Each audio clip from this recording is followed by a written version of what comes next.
Жаздың соңы, жаңа оқу жылы басталуға 2-3 күн қалған кез.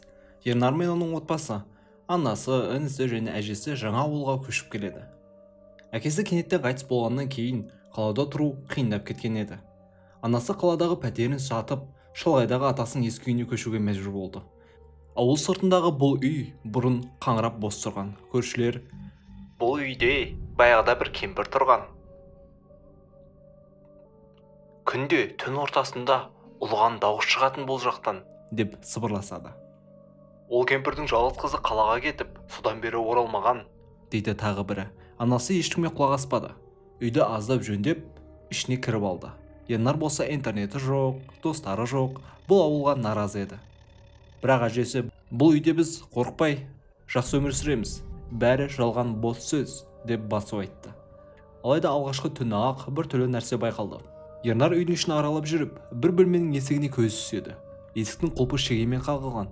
Анасы, ол бөлме жабық тұра берсін, онда керексіз заттар ғана бар, деп қайырады. Бірақ Ернар түнде әлгі бөлмеден әлдекімнің жайлап күбірлеген дауысын естиді. Құлағын төсеп тыңдаса, біреу қазақша емес, көне, түсініксіз тілде әлдебір нәрсені қайталап айтып жатқандай. Келесі күні таңертең жабық тұрған бөлменің алдындағы шеге өзегінен түсіп қалғанын көреді. Іші қараңғы, тек еденде шеңбер сызылған. Шеңбердің ішінде бос бесік пен ескі кеселі көрпе жатыр. Қабырғада тырнақ іздерімен мынадай сөз жазылған: оралма, ол сені күтіп отыр. Ернар қорыққаннан анасына ештеңе айтпайды. Бірақ әр түн сайын сол бөлмеден шығып жатқан дауыс оған тыныштық бермейді. Бір кеште Ернар бұл құпияны әжесіне айтады. Әжесі үнсіз отырып тыңдап болып, бұл үйде баяғыда бір әйел, Назым апа тұрған. Оның жалғыз қызы болған. Бірақ қыз әлдебір оқиғадан кейін жоғалып кеткен. Жергілікті тұрғындар оны Қарабет деп атайды. Қарабет деген кім, деп сұрады Ернар. Бұл жын мен адамдардың арасындағы өлі рудың өкілі.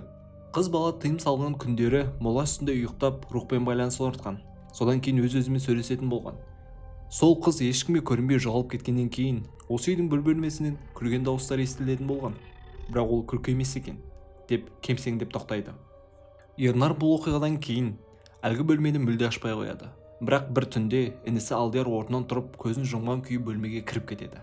Ізінше есік тас жабылады. Ернар артынан жүгіріп барғанда есік ашылмай қояды.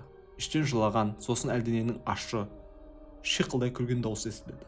Ол анасы мен әжесін оятады. Олар үй сыртын айналып, терезеден кіріп, Алдиярды бос бесіктің ішіне жатқан күйінен тауып алады. Бірақ оның аузына әлдебіреу көне жазумен хат жазып кеткен секілді. Қара күйе сияқты таңба бар еді. Сол түннен кейін Алдияр сөйлемей қойды. Үнемі бір нүктеге қарап жылай береді. Ернар бұл үйден кету керек деген шешім қабылдады. Бірақ ертеңіне ауылда қатты дауыл тұрып, жолды қар басып, байланыс үзілді. Ауыл шетіндегі көршілер: бүгін Қарабеттің туған күні екен, ешкім сыртқа шықпасын, әсіресе үйдің жарығын жақпаңдар, деп ескертеді. Түнде сағат 12-де бүкіл үйдің шамы өшеді. Бірақ жабық тұрған бөлменің жарығы жанады. Шеңбер ішіндегі бесікте Алдияр қайтадан пайда болады. Қасында ақ көйлекті, шашы ұзын, көзін жапқан қыз отырады. Ол Ернарға тік қарап: енді сен де бізбен қаласың, анаң мен әжең де, дейді. Кенеттен Ернар оянып кетеді. Түс екен. Бірақ төсектен тұрғанда терезеден қараса, көрші үйдегі адам қаралы киіммен жүр. Шошып анасына қарай жүгіреді. Анасы орнында жоқ, әжесі де, інісі де жоғалған. Тек ас үй үстелінде қызыл сиямен жазылған бірақ сөйлем табады. Ол шеңберден шықты. Ендігі кезек сенікі.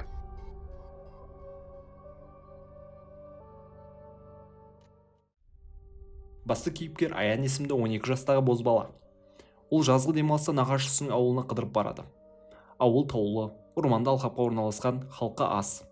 Бірақ ерекше тылсым жағдайлармен танымал екені байқалады. Нағашысының үйі көне. Дәлізінде ескі қобди мен бір шетінде шам басқан шырақтандар тізіліп тұр. Аян бір кеште сол шырақтандардың астында кішкентай қорапты байқап қалады. Ішінде 7 кішкентай балауыз шам мен оюлу көне қағаз бар.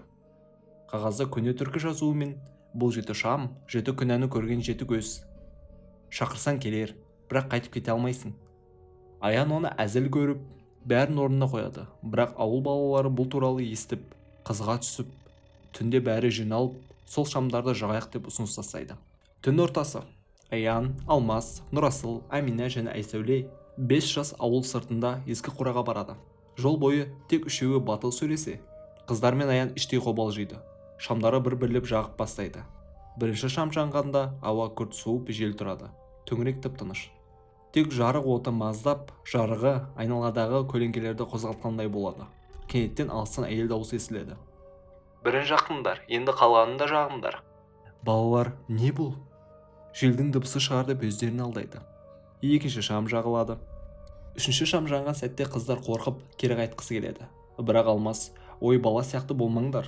7 шамды жақпасақ не болады? Ештеңе де болмайды деп сендіреді. Бірақ дәл осы кезде қораның сыртынан бірі төбеге секіріп түскендей тарс еткен дыбыс шығады. Нұрасыл фонарикпен жарық түсірсе, ешкім жоқ. Бірақ қора қабырғасынан салбырап тұрып ұзын көлеңке сәлден кейін жоғалып кеткендей көрінеді. Сол түні барлығы үйіне тарқағанымен, Аян түсінде бір жалаңаяқ әйелдің көлеңкесін көреді. Әйел қолында шырақты ұстап тұр. Көз орны бос, шұңқыр. Аян бұл жайлы ертеңіне нағашысының кемпір көршісі Күлия апай айтады. Ол бірден шошып кетіп, ол шамдар ескі жын шақыру рәсіміне арналған 7 күнә жолы деп аталады. Әр шам бір күнәні ашады. Ал соңғы шам жанғанда солардың иесі, яғни көлеңке қатын келеді дейді. Аян қорқады. Бірақ шамдарды кешегі достары бір-бірлеп өздері үйіне жағып жүргенін естиді. Себебі әр шам жанғанда бір тілегі орындалып жатқандай көрінеді.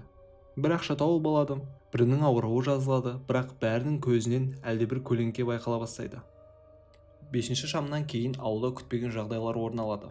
Алмас түнде ұйықтап жатып, тілі аузына сыймай ісіп кетеді. Аминаға айналасында біреу жүргендей сезіле бастайды. Нұрасыл терезеден көзсіз әйелдің бейнесін көріп есіне танып қалады. Аян қатты шошынған күйі қалған шамдарды өртеуге тырысады. Бірақ 7-ші шам сол қорада қайтадан өзінен өзі пайда болып жанып тұрады. Ол шамды өшірмек болғанда бір дауыс сыбырлайды. Енді тоқтата алмайсың. Барлығы басталып кетті. 7-ші түн. Ауыл іші тұтас қараңғы. Тоқ жоқ. Балалар үйлерінен шыға алмайды. Есіктер өздігінен жабылып қалған. Терезеден көлеңкелер жүгіріп өтеді. Аян үйдің ішінде шамның өздігінен жанып кеткенін көреді. Жарығы тербеліп тұр. Қасында інісі 6 жастағы Айсар көзін жұмып бір нәрсе сыбырлап отыр. Аян, Айсар, не айтып отырсың? Бала көзі жұмулы күйде. Ол мені алып кетуге келді. Қас қағым сәтте жарық өшіп, бүкіл бөлменің іші суып кетеді. Көлеңкелер қозғалып, бір әйел бейнесі баяу есік жақтан келеді. Ол көне көйлек киген, беті көрінбейді, бірақ екі көзі бос қуыс. Аян қолына бір жанып тұрған шырақданды алып шеңбер сызады. Ішіне інісін отырғызып, «Мені ал, он емес!» деп айқайлайды.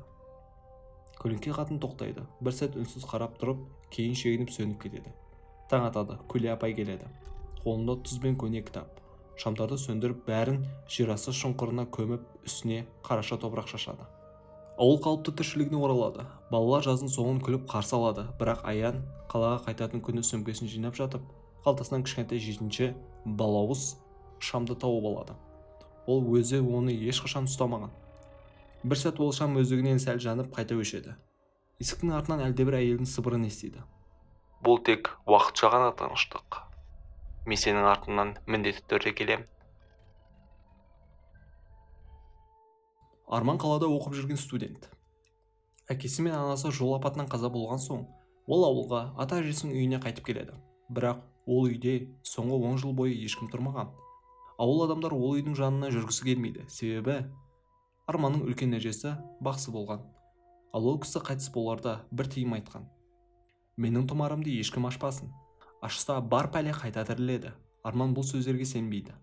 Үйге кіріп, тазалауға кіріседі. Бір бұрышта ілулі тұрған кішкентай қара былғары қапшықты сол тұмарды байқайды. Тұмар ашылмаған.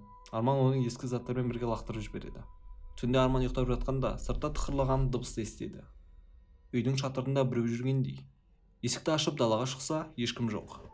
Бірақ есік алдындағы топырақта кішкентай, сүйір, тырнақты іздер бар. Келесі түнде бұл дыбыстар есікке дейін жақындайды. Арман терезеден қарап тұрғанда, үйдің бұрышынан әжесіне ұқсас бір бейне көреді. Бірақ ол жүрмейді. Сырғып жүреді, көздері жоқ. Ауылдың шетінде тұрған кәрі молда Сәлім ата Арманды шақырып, «Бала, сен сол үйдің тұмарына тиіскен екенсің. Бақса әжең өмір бойы сол қапшықтағы рухты байлап ұстаған. Сен оны босаттың. Ол енді есін іздейді. Және тек қандас ұрпаққа келмек дейді. Арман шошиды, бірақ тұмарды қайта лақтырғанын есіне түсіре алмайды. Содан бері әр күн сайын үйде әлдебіреу жүріп, есік тықырлап дауыс естіле бастайды. Тұмарды не үшін аштың? Сен мені босаттың, енді мен сені босатпаймын.